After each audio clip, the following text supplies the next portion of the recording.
And welcome back. Joining us for our third conversation this morning is Vernon Avila. He's a labor officer with the Labor Department. Good morning. Good morning. And along with him is Yorshabel Katouche. She's the manager for member relations at the Belize Chamber of Commerce and Industry. Good morning, and thank you for having us. This morning we're talking about a labor education session for this year, 2026. What people who are entering the workforce or what people who are currently in the workforce need to know about the labor laws and how they affect them. Let's begin with you, Vernon, and perhaps just give a description of what it is that this upcoming session or this ongoing session is all about. Well, this ongoing session, first of all, thank you guys for actually having us. This ongoing session will be catered for the month of May in terms of a labor education in all 10 stations. That being said, we want to educate the public, the students, the workers, the employers, maybe a refresher in terms of the Labor Act, as for also to actually know your rights, your regulation, maybe certain sections you need clarity on. And that's why we're doing this labor education countrywide, which it starts tomorrow. We will be at the Independence Station. On Friday, it will be at San Ignacio and also PG. But bear in mind, we have a flyer whereby all 10 stations will actually conduct labor education within the month of May, whereby you want to know certain benefits, maternity, vacation. And bear in mind, like I mentioned, we're in the month of May and June. You have students who are graduating from high school, sixth form. They need to know in terms of what is my right as an individual. Also, what is my right as an employer? Because you look on two spectrum. Your employee and your employer both has rights and responsibility because you need to know and the law that you are governed under. So Labor is conducting this labor education session for the month of May, and we want to invite the whole public, union members, and that's where also we'll have BCCI and also NTUCB with us, so they know what it is to actually join a union. Because bear in mind, union is whereby you know what you can actually conduct or how to actually govern yourself. And a union within your organization is very key and very respectful and how you can actually translate or refer information to the head of departments. And BCCI will also join us, like I mentioned, so they can actually interact in terms of the employer aspect. So I want to invite every and anyone to actually come out and come and know your rights. How frequent do you all at the department have questions coming in from employees and employers on a monthly basis? I would not say on a monthly, but a daily basis. We usually have questions coming in daily in terms of accrued vacation. Because, for example, some individual might see it as, I work at a shop. They don't know the Shop Act is Chapter 287. It's different from the Labor Act, whereby the Labor Act is 297. So in terms of vacation is calculated different from the Shop Act compared to the Labor Act. And that's why the whole spectrum of this whole session in the month of May is to educate you guys so you know how to actually make calculations, how you can actually know your rights as an employee and an employer, or like I mentioned, a new student coming on board. Stick up in there, Vernon.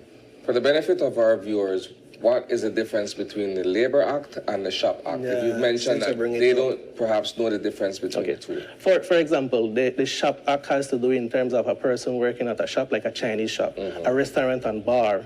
So that will be, like I mentioned, Chapter 287, compares to the Labor Act, Chapter 297, construction, your everyday worker. For example, a shop individual who worked maybe 1 month within that, 1 month with that same employer, will be qualified for accrued vacation 1 month, compared to an individual who work under the Labor Act, need to be qualified accrued vacation, need to work 3 months. Yeah. You see the difference? So that's why I say, like, you might like Does restaurant, 3 months include accrued vacation. include probation working? Probation is kind of different. Under the Labor Act, probation will be deemed as maybe 2 weeks, but organization, once they have a policy, can make a probation up to maybe not exceed 6 months. And we emphasize, like, you have certain benefits under the Shop Act and the Labor Act in terms of severance. Severance will be the same for both acts. Yeah, I appreciate how versed you are in these things. So kudos to you. I know it's your job. And so, Ms. Katouche, when it comes to BCCI's participation in this event? How is it that you all will be participating? So we are super happy that we're collaborating and that the Department of Labor has invited us. We are the official employers organization in the country for 30 years, and we have been recognized by the International Labor Organization. So Belize is a member of the ILO, and since we are a member, there's certain processes, and there is a tripartite partnership that we do. There's different committees that we're on, which the government has us, as partners, along with the National Trade Union Congress of Belize. So we do things together. So this training that we're doing countrywide is kind of like an output of that kind of collaboration. The chamber, one of the key things that we do is capacitating. We capacitate our members, and our members see it important to capacitate their people, because without education, there's ignorance, and you don't want to do double work or, I mean, for any business person, time is money, so you don't want to waste time and do errors. So we try to make sure that they have the right tools, that they're educated. And this is very timely because there are a lot of new people on the block coming out of school. And, when you enter the workforce, it's important that you know not only your rights, but responsibilities. And the simple thing is that, you get your onboarding, you get your laptop or your computer or tools. If you're working in a manufacturing, maybe it's bigger machineries. So you have a right to get those things to get the job done, and they should be functional, but you also have a responsibility to take care of those things. So we have to learn it on both ends for both employers and employees, that we all have rights, but I think we always forget the second piece to it, the responsibilities. I think to me, that's the most important part, right? Because most employees only think about what their rights are under the Labor Act. That is correct. They don't come to work thinking, okay, but I have a set of responsibilities that I must live up to as an employee as well, right? Because we often complain when we feel as if though we're wrong, but we don't consider the fact that we also may be at fault or in the wrong if we don't live up to these responsibilities as well. Talk to us a bit about that, Fernand. In terms of, you're referring to like disciplinary action in terms of? Yes. Yeah, so the Labor Act has in terms of disciplinary action. But if you have a handbook, like I emphasize, the handbook could be greater than what is actually in the Labor Act. Yeah. Yes, like for So the example. company manual. Yes, could exceed and the we, Labor Act. I always emphasize, if you have a manual, a CBA, please bring it to Labor so we can attest or make recommendation, and so we can be aligned with the Labor Act. Like I mentioned, it could be greater than the Labor Act. For example, if your minimum wage is $5, you can put in there whereby you can exceed $10, $12. Bear in mind, the Labor Act have minimum requirements or minimum criteria, but you can exceed it. For example, the annual working week is 2 weeks, but you can put 4 weeks, 6 weeks, that's up to you. Yeah. Like, that's why I come back to disciplinary action, like you mentioned. You have certain criteria whereby, if, for example, Mr. Isani comes and knock down, or he's always coming late one day, you write him up. Second week, he's coming late again. I gave him a written warning. Third week, so I need to put something in place whereby he can actually, that is not allowed, and he needs to set an example whereby if other co-workers see it, then they will be like, oh, Mr. Isani, he's okay, he can get away with it. No, we need to write him up, whereby you have rules and regulation procedures in terms of verbal warning, written, first warning, second warning, and disciplinary action whereby you dismiss that individual. So you need to have certain procedures in place and give your workers the manual, or in this place, the rules and regulations, the TOR, what they're governed under. So they know what they're actually, this is considered like my manual, my Bible. I need to read it. So if you have any discrepancies, we can dispute it or back and forth, but it's provision whereby it's like I mentioned, it's a marriage between an employee and a employer. But you must have that communication whereby you can actually grow, because you as a worker, like Mr. Isani mentioned, you might feel like you could do anything within the organization, but you as a manager must know how to actually manage and actually restrain that individual from he or she not breaking the rules within the organization, because the main objective is to let the organization grow. And you want employees to actually help build your organization. So is that to say then, on the same example, and you'll correct me if I'm wrong, that the company or the employer sets out the specifics of disciplinary action, Yes. and the Labor Act doesn't necessarily have specifics, only thresholds. Yeah, it has a disciplinary action whereby a first warning. Okay, the Labor Act sets yes, that out. yes, we do Okay. have that within the Labor Act. But you, as your manual, could actually be maybe first warning, second warning, then after that a disciplinary action. Or you might have verbal warning. Bear in mind, me communicating with Mr. Isani, whereby I text Mr. Isani, I notice you're coming in late. That is a form of communication whereby you notify the employee, because we're in technology phase right now. Yeah. And then you can put that on his P file. And The I will same emphasize, message. yes, Yes. that he received it because he's notified that he's always coming in late. And that could be proof that you actually indicated to Mr. Isani. That's good. Whereby he's not complying with the Punctuality Act, where he's always coming late, because bear in mind, maybe the Punctuality Act is 15 minutes grace period and he's coming a whole hour. But you need to have some type of rules and regulation where you check ties your employees. No, that's good, That because is not allowed. some employees might say, well, I've never get a warning before, not knowing, well, I've messaged you about 5 times about Yeah. this, and essentially that could work as some sort of warning because of the communication that's happening there, and I like that. How, Ms. Katus, how does the BCCI plan to get its membership out to these sessions? So the invitation, they shared it with us, and we have it out on our social media pages, and it's also going out to the members. It's been out, and we have members and non-members in our database, so it's going out district. So the session is not only for members of the chamber, it's for anybody in the districts.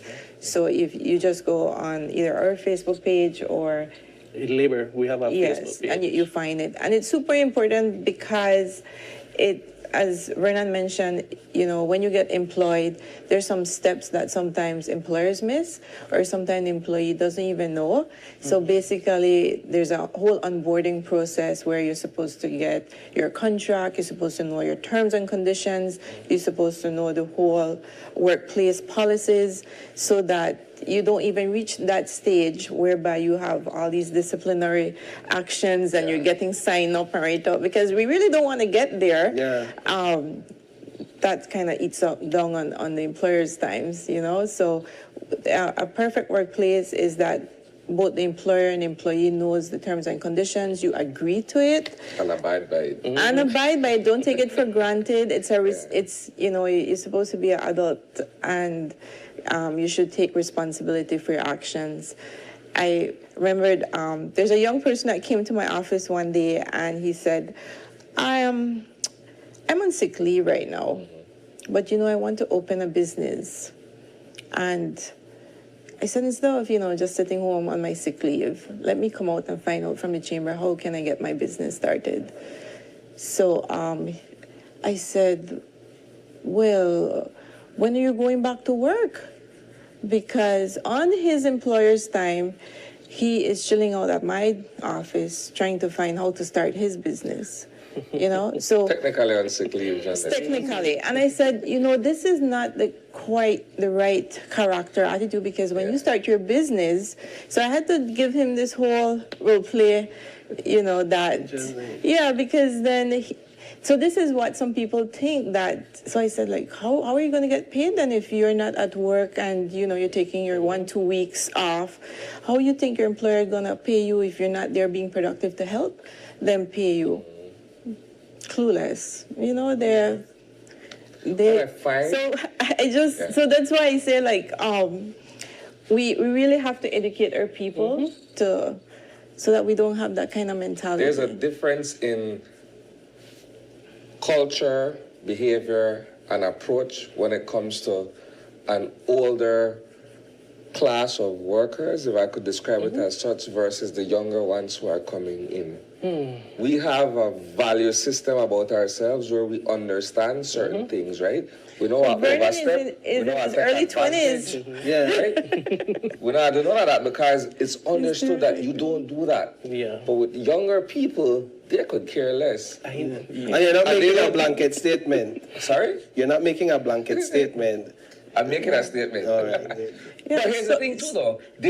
They are not willing to make certain sacrifices that helps the greater good of the organization that they're working for. It's always an individualistic approach. What am I getting out of this extra hour? Yeah. Or what is the company doing for me? As opposed to what am I doing for everybody who works with the company? And that's why it's important for, employers, if they can make it, or their HR persons to show up, because sometimes you're missing a step Yeah. in the process. And the workforce is quite unique right now, and you can't miss that important step, because that's a step Yeah. that that type of workforce might really need. And that's why, if you notice, the theme that we use for the Labor Education 2026 is rights and responsibility of employers and workers. Yeah. So we want everyone to know their rights as an individual, what you can do and what you cannot do. Because, like Mr. Isani mentioned, you might have that persona like, okay, this is just my TOR. I'm not getting paid for the additional stuff that you asked me to do. It's not there on my TOR. So, but you have to look on the long run, whereby you need to grow the organization and learn something different. I might be coming as maybe an office assistant, but maybe I uplift and I want to know how to actually be a driver, or how I can actually operate a fax machine or copy machine. You have to have that mindset that you want to learn And develop That is career. correct. Yeah. Now, for the sake of time, I just want to quickly go over the time and dates. I know we have a long list of Yes. dates. So just perhaps you could tell us when it starts and when it ends, and Okay. the different districts that it will hit.